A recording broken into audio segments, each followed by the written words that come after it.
जय शिवराय मित्रांनो लाडकी बहीण योजनेची केवायसी करण्यासाठी अवघे 3 दिवस शिल्लक राहिलेले आहेत आणि यातच आता ज्यांनी केवायसी केलेली आहे त्यांनी दुबार केवायसी करावी, तुमचे येणारे हप्ते बंद होणार आहेत, अशा काही बातम्या प्रसार माध्यमाच्या माध्यमातून पसरवल्या जात आहेत। आणि याच्यामुळे आपण जर पूर्वी केवायसी केलेली असेल तर केवायसी करायची आहे का, केवायसी केली नाही तर काय होणार, असे अनेक सारे प्रश्न विचारले जात आहेत। मित्रांनो, एकंदरीत आपण पाहिलेले की केवायसी करण्यासाठी 31 डिसेंबर 2025 पर्यंतची मुदतवाढ देण्यात आलेली आहे। यापूर्वी ज्या महिलांनी केवायसी केलेली होती, म्हणजे आता जो काही हा GR आल्यापूर्वी ज्या महिलांनी केवायसी केलेली होती त्याच्यामध्ये विचारलेले प्रश्न वेगळे होते आणि त्याच्यामध्ये काही महिलांना उत्तरे जी दिली होती त्याच्यामध्ये संभ्रम होते, किंवा केवायसी करत असताना बऱ्याच वेळा सर्व्हर डाऊन किंवा इतरही काही कारणास्तव केवायसी करताना एरर येत होते। अशा परिस्थितीमध्ये आपली जरी केवायसी झालेली असेल आणि आपल्याला जर संभ्रम असेल की माझी केवायसी झालेली आहे का किंवा मी उत्तरं चुकीची दिलेली आहेत, अशा संभ्रम असलेल्या महिलांसाठी पुन्हा एकदा केवायसी करण्यासाठी अर्थात त्या केवायसीची दुरुस्ती करण्यासाठी हा पर्याय देण्यात आलेला आहे। त्याच्यामुळे आपल्याला जर संभ्रम असेल तर आपण बिनधास्त ऑनलाईन पद्धतीनं ही केवायसी करू शकता, कारण पूर्वी विचारलेल्या प्रश्नामध्ये आणि आत्ताच्या प्रश्नामध्ये बदल करण्यात आलेले आहेत।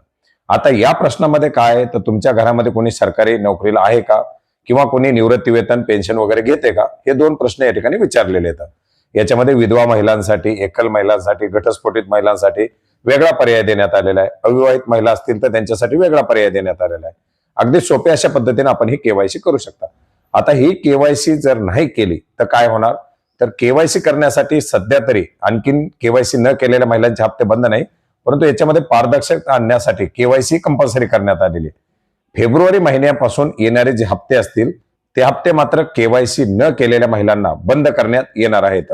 अर्थात ती केवायसी ही तुम्हाला बंधनकारकच असणार आहे।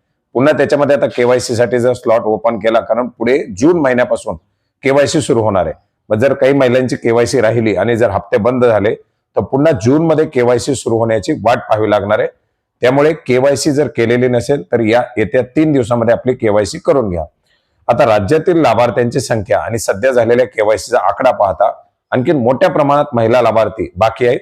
याच्यामुळे जास्तीत जास्त महिला लाभार्थ्यांनी आपली केवायसी करावी। ज्यांना संभ्रम आहे त्यांनी दुबार केवायसी करायची असेल तर करून घ्यावी, परंतु जर केवायसी बरोबर असेल तर केवायसी दुबार करावी असाच काही त्याच्यामध्ये कंपल्शन नाहीये। फक्त आपल्याला जर संभ्रम असेल तर करू शकता। आणि ही सर्व प्रक्रिया पार पाडल्यानंतर जर महिला मोठ्या प्रमाणात जर बाकी राहिल्या तर मात्र सरकारला याच्यामध्ये 15 जानेवारी किंवा 20 जानेवारी पर्यंत मुदतवाढ द्यावी लागणार आहे, परंतु त्याच्या संदर्भातील अद्याप कुठलीही घोषणा करण्यात आलेली नाही। त्याच्यामुळे मुदतवाढीची वाट न पाहता आपली केवायसी करून घ्यावी हीच एक या ठिकाणी विनंती आहे। धन्यवाद।